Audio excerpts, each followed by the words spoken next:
जय हिंद दोस्तों, स्वागत है आप सभी का आपके अपने YouTube चैनल जैकपुर पे। तो आज के इस वीडियो में हम लोग क्लास 12 का अर्थशास्त्र यानी इकोनॉमिक का प्रोजेक्ट परख का मॉडल पेपर सेट 1 देखेंगे। और ऑब्जेक्टिव तो आपको दिखाएंगे, सब्जेक्टिव का भी हम आपको आंसर दिखा देंगे ताकि आपका आखिरी समय में प्रैक्टिस हो पाए। ठीक है, तो चलिए स्टार्ट करते हैं। हम चैनल पे जो लोग पहली बार आए हैं प्लीज़ सब्सक्राइब कर लीजिएगा, घंटी वाले आइकन को जरूर प्रेस कीजिए ताकि आने वाली हर एक वीडियो का नोटिफिकेशन आपके मोबाइल पे मिलता रहे। आइए शुरू करते हैं। सबसे पहला सवाल आपके स्क्रीन पर आ चुका है। इस पहले सवाल में आपसे बोला गया है, बताइए माइक्रो जिसका अर्थ होता है छोटा, निम्न में से कौन सी भाषा से उद्गत हुआ है, यानी कि कौन सी भाषा से लिया गया है। तो ये ग्रीक भाषा से लिया गया है, ऑप्शन नंबर सी हो जाएगा। क्वेश्चन नंबर आते हैं 2 में। देखिए कहा गया है कि किसके अनुसार अर्थशास्त्र मानव कल्याण का विज्ञान है। किसके अनुसार है ये बताना है, तो मार्शल के अनुसार। किसके अनुसार है? मार्शल के अनुसार है, याद रखिएगा। क्वेश्चन नंबर 3 में कहा गया है कि अर्थव्यवस्था को वर्गीकृत किया जा सकता है। जो अर्थव्यवस्था है उसको वर्गीकृत कर सकते हैं पूंजीवादी के रूप में, समाजवादी के रूप में, मिश्रित रूप में। तो इनमें से सभी हो जाएगा इसका right answer. Okay, question number आते हैं हम लोग 4 पे। क्वेश्चन नंबर 4 में देखिए कहा गया उपभोक्ता व्यवहार का अध्ययन किया जाता है। कैसे किया जाता है? तो सूक्ष्म व्यष्टि अर्थशास्त्र में। किसमें किया जाता है? सूक्ष्म व्यष्टि अर्थशास्त्र में। क्वेश्चन नंबर आते हैं 5 में, कह रहा है सम सीमांत उपयोगिता नियम के विचार के मूल प्रतिपादक कौन थे। अब इसके जो मूल प्रतिपादक थे वो थे आपका गोसेन। कौन था? गोसेन। ऑप्शन नंबर बी इसका राइट आंसर होगा।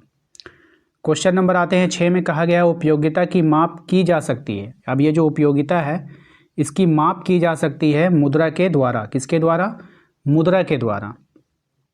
नेक्स्ट है आपका कि जब सीमांत उपयोगिता ऋणात्मक होती है तब कुल उपयोगिता क्या होगा। तो जब सीमांत उपयोगिता ऋणात्मक होगी तो कुल उपयोगिता घटने लगती है। ऑप्शन बी हो जाएगा। क्वेश्चन नंबर 8 है आपका कि कॉफ़ी के मूल्य में वृद्धि होने से चाय की मांग में क्या होगा। देखिए कॉफ़ी का जब मूल्य में वृद्धि होगा कि चाय का मांग क्या हो जाएगा? बढ़ जाएगा। एक चीज़ का दाम बढ़ेगा अगर उसका वो पूरक है तो।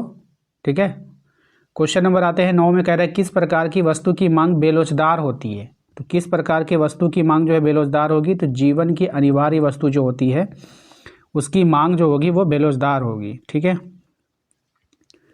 क्वेश्चन नंबर 10 है, मांग को प्रभावित करने वाले तत्व निम्न में से कौन है।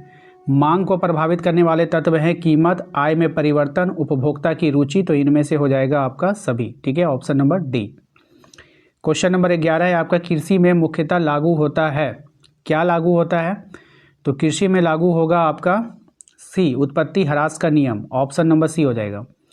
क्वेश्चन नंबर 12 है आपका निम्नलिखित में से कौन सही है, यानी कि कौन सा सही फॉर्मूला है आपको पहचाननी है। हो जाएगा यहाँ पे TVC बराबर TC माइनस TFC। ठीक है, क्वेश्चन नंबर 13, जिस बाजार में AR वक्र एक्स अक्ष के समांतर होता है क्या होता है। तो पूर्ण प्रतियोगिता होता है। क्या होता है? पूर्ण प्रतियोगिता होता है। ऑप्शन नंबर ए हो जाएगा। क्वेश्चन नंबर आते हैं हम लोग 14 पे। क्वेश्चन नंबर 14 में देखिए कहा गया है कि एकाधिकार की विशेषता आपको बतानी है कि एकाधिकार की क्या विशेषता है। तो एकाधिकार की जो विशेषता है वो है आपका कि एक विक्रेता तथा अधिक क्रेता। ठीक है, ये होता है तब ना एकाधिकार होगा। क्वेश्चन नंबर आते हैं हम लोग 15 में। क्वेश्चन नंबर 15 में देखिए कह रहा है कि बाजार में AR बराबर MR होता है। कब होगा, किस कंडीशन में होगा ये बताना है। जब पूर्ण प्रतियोगिता होगा। ऑप्शन नंबर डी हो जाएगा। क्वेश्चन नंबर आते हैं हम लोग 16 में। कहा गया है कि फर्म के संतुलन की प्रथम शर्त क्या है। फॉर्मूला के आधार पर बताना है। तो फर्म के संतुलन की जो प्रथम शर्त होता है वो MC बराबर MR होगा। ऑप्शन नंबर ए हो जाएगा।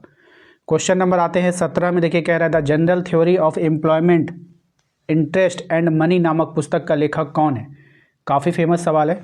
तो इसका लेखक है आपका JM कीन्स। ठीक है, ध्यान रखिएगा,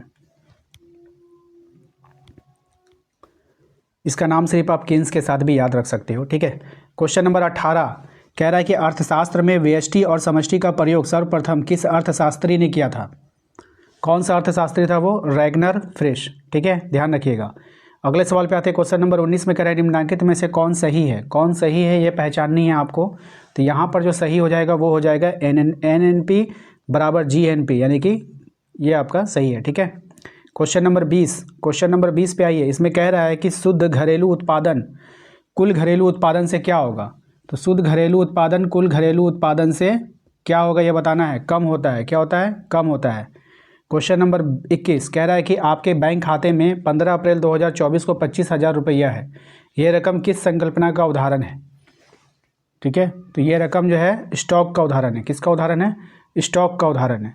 मुद्रा वह है जो मुद्रा का कार्य करती है। ये परिभाषा किसने दिया था? मुद्रा वह है जो मुद्रा का कार्य करती है। ये परिभाषा दिया था हार्टले विदर्स ने। ठीक है। एटीएम का पूर्ण रूप क्या होता है, यानी एटीएम का आपको फुल फॉर्म बताना है। तो एटीएम का फुल फॉर्म हो जाएगा automated teller machine, option number C. Reserve bank of India की स्थापना कब हुई थी ये बताना है आपको। तो रिजर्व बैंक इंडिया की स्थापना हुई है 1935 में। कब हुआ है? 1935 में। अगले सवाल पे आते हैं, क्वेश्चन नंबर 25 है। भारत में 1 रुपये का नोट जारी करता है। भारत में 1 रुपये का नोट जारी करेगा, कौन जारी करेगा ये बताना है। तो भारत सरकार का वित्त मंत्रालय, option number be most important है, ध्यान रखना है। क्वेश्चन नंबर 26 में आते हैं। कह रहा है कि कौन सा कथन जो है वो सत्य है। कौन सा कथन जो है वो सत्य है। तो यहाँ पर जो कथन आपको सत्य लग रहा है वो कौन है बताइए। Option B MPC + MPS = 1। ठीक है। क्वेश्चन नंबर 27, भारत में वित्तीय वर्ष की अवधि कब से कब तक मानी जाती है। तो भारत में जो वित्तीय वर्ष की अवधि है वो 1 अप्रैल से 31 मार्च तक मानी जाती है, ऑप्शन सी। नेक्स्ट है क्वेश्चन नंबर 28, कह रहा है कि प्रत्यक्ष कर के अंतर्गत निम्न में से किसे शामिल किया जाता है। तो प्रत्यक्ष कर के अंतर्गत जो शामिल होता है वो होता है उपहार कर, यानी कि गिफ्ट कर एंड आय कर, दोनों को, ऑप्शन नंबर डी। ठीक है। आप लोग क्या करोगे, आय कर देख करके टिक कर दोगे, लेकिन उपहार जो होता है वो भी आपका डायरेक्ट टेक्स्ट में आता है। ठीक है। क्वेश्चन नंबर आते हैं 29 में। देखिए कहा गया है कि भुगतान संतुलन के अंतर्गत आती है, कौन आती है, कौन आती है। तो दृश्य मदें और अदृश्य मदें, बी और सी दोनों हो जाएगा। ठीक है। व्यापार संतुलन के अंतर्गत आता है। तो व्यापार संतुलन के अंतर्गत कौन आएगा। तो व्यापार संतुलन के अंतर्गत आता है आपका वस्तुओं का आयात और निर्यात। वस्तुओं का आयात और निर्यात। तो टोटल हम लोगों ने ऑब्जेक्टिव में अभी तक 30 क्वेश्चन को देख लिया। ठीक है। 7 से 8 मिनट में 30 क्वेश्चन। इतने कम समय में आप लोग को प्रैक्टिस पूरे यूट्यूब पर कोई नहीं करवाएगा। 30 क्वेश्चन करवाने में आप देखोगे कि घंटों घंटों समय बर्बाद करता है आपका। ठीक है। लाइव वाइव के चक्कर में ना पड़े, हम जो आपको दे रहे हैं बस देखते जाइए। ठीक है ना, लाइव के चक्कर में ना पड़े, टाइम बहुत बर्बाद होता है लाइव में भी।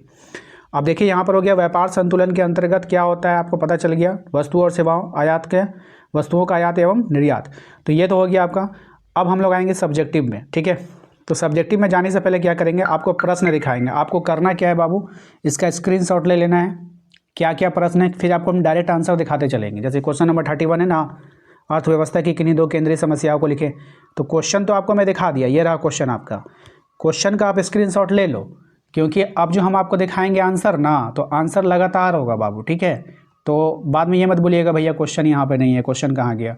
तो हम आपको आंसर अब दिखाएंगे। ठीक है। 31 से लेकर 38 तक का क्वेश्चन देख लीजिए, अब आंसर देखिए आप। चलिए अब यहाँ से आप लोग कुछ मत कीजिए, स्क्रीनशॉट भी ले सकते हैं या फिर वीडियोज रोककर सारे आंसर को आप आराम से उतार सकते हैं। क्वेश्चन नंबर 31 का आंसर है, 32 का आंसर, 33 का आंसर, 34 का आंसर, 35 का, 36 का। कितना अच्छा से आपके सामने आंसर रखा हुआ है। ठीक है। आराम से इसको आप नोट भी कर सकते हो वीडियो रोक करके, या नहीं तो स्क्रीनशॉट ले लीजिए आप अपना। ठीक है, स्क्रीनशॉट ले लो आप अपना। ठीक है भाई। तो ये हो गया आपका 37, 38, 39। आप 39 तक का जो है ले लीजिए। ठीक है, 39 तक का ले लीजिए आप। ये आपका सारा उत्तर आपके सामने है, आराम से नोट कीजिए। 39 वाला सवाल यहाँ पे था, मैंने एगो एक्स्ट्रा वहाँ पे दिखाया। अब यहाँ से आप सवालों का स्क्रीनशॉट लेंगे। 39 से 46 तक दिया गया है, एक बार में इसका स्क्रीनशॉट आप लोग ले लो। ठीक है। उम्मीद करते हैं कि आप लोगों ने ले लिया होगा स्क्रीनशॉट अभी तक। सारे सवाल देखिए छोटे छोटे सवाल है, लेकिन इंपॉर्टेंट है भाई। ठीक है, ले लिया। अब आइए आप लोग आगे का जो सवाल है 47, 48, 49, 50, 51, 52, इसका आप लोग स्क्रीनशॉट ले लो। स्क्रीनशॉट लेने के बाद इसको आप लोग, अब मैं इसका डायरेक्ट आपको आंसर दिखाता हूँ। ठीक है। आइए 40 नंबर का आंसर देख लीजिए। 40 नंबर का आंसर आपके सामने है, आराम से इसको नोट कीजिए। देखिए मैं अगर चाहता इस वीडियो को 2 घंटे का वीडियो बना देता। 30 ऑब्जेक्टिव था, उसमें 15-20 मिनट लगाता। सब्जेक्टिव इतना सारा है, सबको एक एक लाइन को पढ़ता बहुत लंबा होता। भाई समय नहीं है आपके पास, आपके पास टाइम बिल्कुल भी नहीं है। अब आपको हो सकता है कि इसमें से कुछ क्वेश्चन आपको याद होगा, कुछ क्वेश्चन का आंसर आपको आता हो, तो आपका टाइम बर्बाद होगा ना, आपका तो टाइम बर्बाद हो जाएगा, टाइम ख़राब हो जाएगा आपका। इसलिए मैं वीडियोज़ को ऐसे बना रहा हूँ। कोई नहीं बनाएगा पूरे यूट्यूब पर, ऐसे कोई नहीं बोलता है कि स्क्रीनशॉट ले लो, सब पढ़ेगा इस तरह से। मांग का नियम ये बताता है कि अन्य बातें समान रहने पर किसी, सब पढ़ेगा भाई। सबको ना मतलब वीडियोज़ पे व्यू चाहिए, सबको पैसा चाहिए। मुझे सिर्फ आपका फ्यूचर का चिंता होता है, ठीक है, लेकिन फिर भी आप लोग हमें सपोर्ट ना करके पता नहीं कहाँ कहाँ चले जाते हो। चलो इसका ले लिया। चलिए क्वेश्चन नंबर 41 का स्क्रीनशॉट मारिए फटाक सा। ले लिया। 42 का स्क्रीनशॉट लीजिए। सारे क्वेश्चन का आंसर क्वेश्चन का मैंने पहले ही आपको दे दिया है। चलिए 43 का स्क्रीनशॉट लीजिए। छोटा कर दूँ का, एक साथ दो आएगा, नहीं आएगा। 43 का ले लीजिए स्क्रीनशॉट। 44 का स्क्रीनशॉट लीजिए। आइए 45 का स्क्रीनशॉट लीजिए, आपके सामने है। 46 का लीजिए। 46 का पहले लीजिए, 47 का बाद में लीजिएगा। 46 का हो गया। 47 का लीजिए, ठीक है। 47 हो गया। 47 यहाँ पे ख़त्म हो रहा है, ध्यान दीजिएगा, यहाँ पे ख़त्म हो रहा है, ये सब भी लिखना है 47 में। 48 न्यूमेरिकल टाइप क्वेश्चन है, देख लीजिए, सारा फॉर्मूला बेस्ड पे बना हुआ है, कुछ नहीं करना है, मान पुट अप करके आंसर निकालना है, ठीक है, प्रैक्टिस कर लीजिएगा। अच्छा 49 का आंसर देखिए, और 50 का आंसर देखिए। 50 का भी आंसर आपके सामने है, ये रहा 50 का आंसर, थोड़ा बड़ा कर दिया, ठीक है। 3 4 यहाँ पे ख़त्म होगा, 50 का आंसर यहाँ पे ख़त्म हो रहा है, ठीक है। 51 न्यूमेरिकल टाइप क्वेश्चन है, ध्यान दीजिएगा। 51 नंबर का स्क्रीनशॉट ले लीजिए। क्वेश्चन तो पहले ही आप लोगों ने नोट कर लिया होगा। चलिए 52 का आंसर का स्क्रीनशॉट मारिए। तो ये था पूरा का पूरा कंप्लीट सेट। आशा करते हैं कि आप लोगों का आज का ये प्रोजेक्ट परख का सेट 1 आपको अच्छा लगा होगा। अगर आपको इसका सेट 2 भी चाहिए तो प्लीज़ कमेंट में सब लोग सेट 2 लिखिएगा। ज़्यादा से ज़्यादा कमेंट आएगा तो इसका जल्दी सेट 2 में लेकर आ जाऊँगा, ठीक है। मिलते हैं नेक्स्ट अगली वीडियो में। Thank you. और सबसे ज़रूरी बात है कि वीडियो का नोटिफिकेशन नहीं जा रहा है, आपको पता ही नहीं चलेगा सेट 2 कब आ रहा है, सेट 3 कब आ रहा है। सिंपल है, हमारे नंबर को मोबाइल पर सेव कीजिए, छोटा सा मैसेज कर दीजिए व्हाट्सअप पे, आपको लिंक मिल जाएगा, व्हाट्सअप ग्रुप ज्वाइन कर लीजिएगा, वहाँ पे सारा अपडेट आपको मिलता रहता है। और अंत समय में PYQ से बहुत सारे क्वेश्चन पूछे जा रहे हैं। आप देखोगे जितने भी एग्ज़ाम हो रहे हैं, सारा एग्ज़ाम में PYQ का बहुत बड़ा रोल है। अगर आपके पास PYQ है तो बहुत अच्छी बात है, उसको पढ़कर जाइएगा। अगर नहीं है तो मैंने ई-बुक बनाया है PYQ का, उस ई-बुक को लेकर के पढ़कर जाइएगा। बहुत वहाँ से आ रहे हैं PYQ से। PYQ का मतलब होता है प्रीवियस ईयर क्वेश्चन, ठीक है। चलिए मिलते हैं नेक्स्ट अगले वीडियो में। Thank you.